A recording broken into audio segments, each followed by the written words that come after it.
नमस्कार. आज आपण महिला दिनानिमित्त सुंदर भाषण पाहणार आहोत. नभी झेपावणारी तू पक्षिणी, सक्षम कर्तव्यदक्ष तू गृहिणी. प्रसंगी कडाडणारी तू सौदामिनी, शत्रूस धूळ चारणारी तू रणरागिनी. आणि अशाच या सर्व रणरागिणींना आज महिला दिनानिमित्त खूप खूप शुभेच्छा.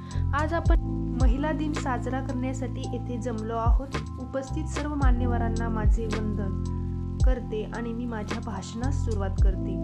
महिला दिनाची खरी सुरुवात स्त्रियांच्या सामूहिक प्रयत्नांनी अमेरिकेत 1908 साली झाली. 8 मार्च 1908 मध्ये न्यूयॉर्कमध्ये कपड्याच्या कारखान्यात काम करत असलेल्या महिलांनी काम जास्त पण मजुरी कमी या कारणाने लढा पुकारला. स्त्रियांनी संघटित होऊन स्वतःचा अधिकार मागण्यासाठी केलेला संघर्ष हा जगातील पहिला संघर्ष मानला जातो.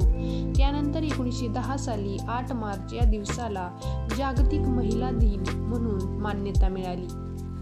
आपल्या देशात कायम स्त्रीचा गौरव व आदर करणारी संस्कृती जोपासली गेली आहे. मा जिजाऊ सारख्या कर्तबगार माऊलीने सर्व जगाला हेवा वाटावा अशा स्वराज्याची पायाभरणी केली. सावित्रीबाई फुले, इंदिरा गांधी, कल्पना चावला, लता मंगेशकर, आशा भोसले या महिलांनी आपल्या पराक्रमाच्या जोरावर संपूर्ण जगावर अधिराज्य गाजवले. ती जन्माला येतानाच घेऊन येते प्रेम आणि माया. कुठल्याच स्त्रीचा जन्म कधीच जात नसतो वाया. कधी मुलगी, कधी पत्नी, कधी आई होत असते. सासर माहेर उजळवणारी स्त्री एक ज्योत असते, एक ज्योत असते.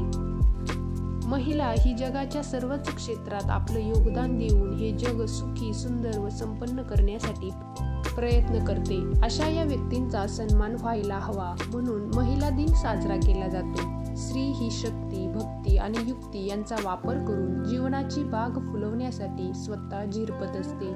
शेवटी एवढेच म्हणेल, आदिशक्ती तू, प्रभूची शक्ती तू. आदिशक्ती तू, प्रभूची शक्ती तू. झाशीची राणी तू, मावळ्यांची भवानी तू. प्रयत्नांना लाभलेली उन्नती तू. आजच्या युगाची प्रगती तू. आजच्या युगाची प्रगती तू.